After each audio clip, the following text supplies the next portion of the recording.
Hi there, I'm Jules Clancy, a former food scientist turned extremely simple cooking coach. And today I'm going to show you how to make a spinach omelette. See, it's a 2+ ingredient spinach omelette. So let's jump into the kitchen and I'll show you how to do it. So I've got 3 eggs. I'm just going to get in a pinch of salt. And I've got a drained pack of spinach, frozen spinach that I've defrosted and drained. Give that a stir. And then I've got a pan on a high heat. So I'm going to get some oil in, turn it down to medium high, and get my egg mixture in. Just going to start cooking for about 30 seconds. And then we'll give it a stir just to make it cook a little bit quicker. Level it out. And then I'm going to put some parmesan on, but this is totally optional. If you wanted a dairy-free option, chopped dill is really beautiful with this. I'm just going to let it cook. So after the mixture's been cooking for about 2 minutes, and when you shake it, it's looking a little bit wobbly, but not like when it's mostly cooked through, then we're just going to get it out of the pan. And then we're just going to finish it with some extra parmesan. Okay, so if you enjoyed this recipe, make sure you go and grab your copy of my free recipe app. So it's called Stone Soup, and you just need to go to thestonesoup.com/app, and you can download your free copy. It's full of hundreds of easy recipes, just like this one.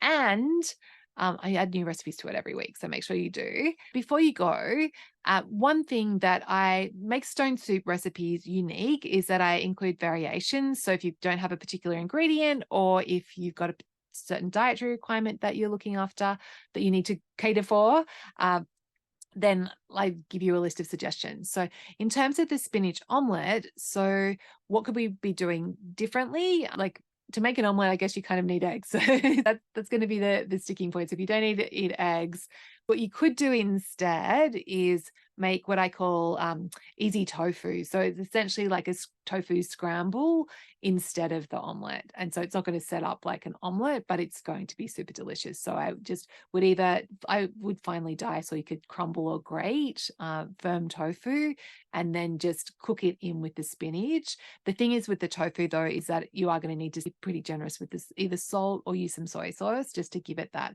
extra flavor, because it can be pretty bland on its own, but it will cook really beautifully with the spinach. I really love like that combo of tofu and spinach.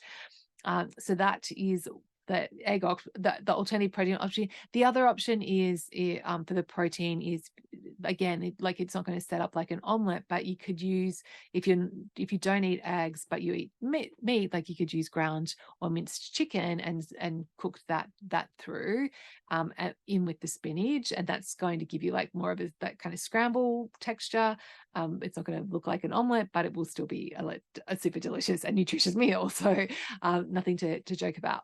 Then in terms of different greens, different veggies, I've used spinach, and that does look so beautiful in green, but you could use, so any of the other greens, so collards, kale, and Chinese broccoli, like any greens that you could like either wilted down like the frozen spinach, or you could use cooked greens instead. They will work really well. In terms of different flavor bombs that you could use, so I've used parmesan here. Cheese and spinach and eggs, such a good combo. But you could use other cheese, so feta or goat cheese. Goat cheese would work really well. Or any of the hard cheeses that you want to grate, or even like a good old cheddar or American cheese, like any cheese that you like will work well with it. But if you don't eat cheese, something that I do really love with spinach is dill. So just chopping up fresh dill and sprinkling that on at the end, or sprinkling that on as it's cooking. Like it just adds that extra lift of green flavors to the dish. So that's one option that I would highly recommend. And then if you don't eat dairy, alternatives to parmesan, Brazil nuts in the food processor with some nutritional yeast and some onion powder, and that would work. That works really well. So I'll link to that recipe. You could, if you wanted to explore making your own Brazil nut parmesan. I make it, even though I eat dairy, but it's still super delicious. So that's another option. Another thing that you could do is, like, is you could use olives, or sun-dried tomatoes could be really like nice flavor explosion to contrast if you weren't using parmesan. And then the other option that I would really recommend with this is using a dairy-free pesto. So I have a recipe for like a Sicilian nut pesto. Essentially, it's like pesto, but instead of using pine nuts and parmesan, you're using just a heap of extra nuts. Any vegan pesto would work really well. To take it in kind of more of a Japanese vibe, like drizzling over Kewpie mayonnaise and then sprinkling over some either seaweed flakes or some furikake, like that Japanese rice seasoning. Really good combination. That's probably all the ideas I've got for you right now. That's a lot, I know. Just before I go, just remember Clancy's law of cooking. So if you think something's going to taste delicious, it usually does. You've got an idea and you're like, oh, that would be really good with Jules' with this spinach omelette, give it a go.